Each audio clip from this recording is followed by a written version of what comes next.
Here on the wheel Jarraff, we have, in this particular model, what we call our standard model, has the L28 20-ply forestry tires.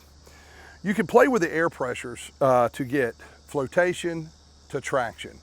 From the factory, they come around with 25 pounds of air in them. The more air you add to the tire, you're going to make the tire more rounded, and you're going to more of a floating effect of slipping and sliding and not making as many ruts.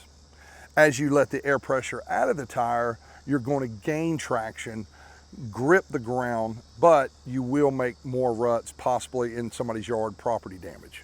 So it's a fine line as you play with your air pressures. As we're looking at the wheel or the rim on the wheel Jarraff, a couple of other key components area that we need to look at. Here's where you would take the cap off to put the air in the valve stem. We have our tires in the wide position so you can see the tabs on the outside. Also, you see the 12 bolts that holds the wheel to the plate. We want to keep them tight. Then you got your lug nuts that holds the wheel to the axle. Also want to keep them checked.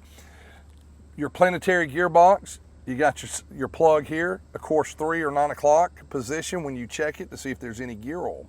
On the back side of this wheel, as you'll notice, there's a Neff axle bolted to the trunnion. When I say the trunnion, this front axle oscillates as you go over hills and ditches to allow the contour of the machine to float.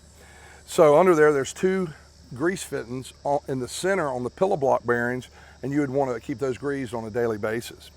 Also, you have the drive shaft that connects to the differential. Check that grease fitting and keep it greased. And then what we call the third member, or your differential, where all your gears are, there's a plug on the side that you can check to make sure it's full of gear oil. Here on the wheel Jarraff and the quad track Jarraff, you will find your fuel tank. As you can see, we have sight glasses, full, half tank, and empty or quarter tank. You got a lockable box to cover up where you fill the unit with diesel fuel. Also, in this area, we got our other Neff axle that is rigid mounted to the frame. It's got U-bolts. It does not oscillate, so there is no grease fittings. But we still have to take care of the drive shaft, greasing it, and check your differential oil. We still got our air pressure on the back tire, and we got our planetary gearbox. You want to check the oil. Here we've got the Jarraff quad track. Basically, this is a wheel machine with the wheels taken off and this quad track kit installed. We've got some key components right here to talk about. Right off the bat, we got our big track. On the track, it's a mechanical adjuster, and we got adjustment studs on this side and that side. You would loosen up the bolts, adjust the stud to the proper measurement of the manuals. Usually that's around 500 hours is your first adjustment. Also, we got all the bolts. First thing we want to do is check the lug nuts. Then we got the sprocket bolts. We want to check those. We've already talked about our planetary drive system, but again, right here, 3 o'clock or 9 o'clock, you can check to see if there's any gear oil.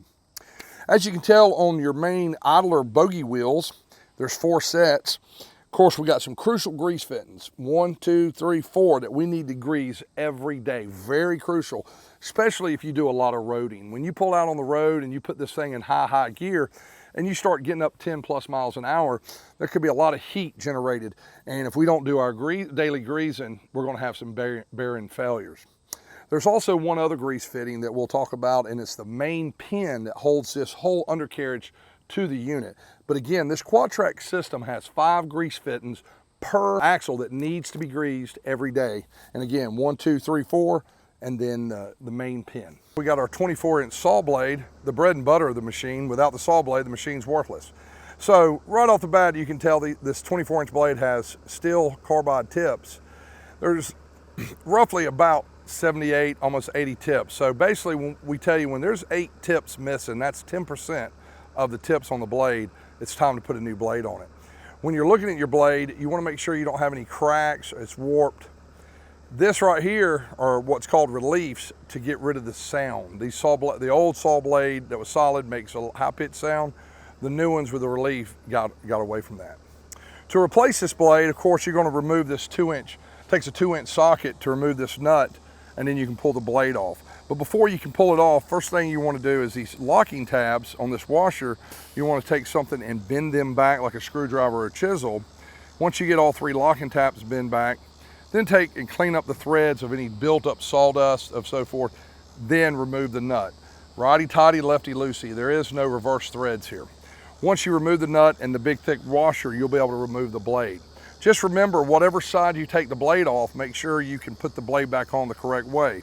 The blade is facing left, so our tips are facing to the front.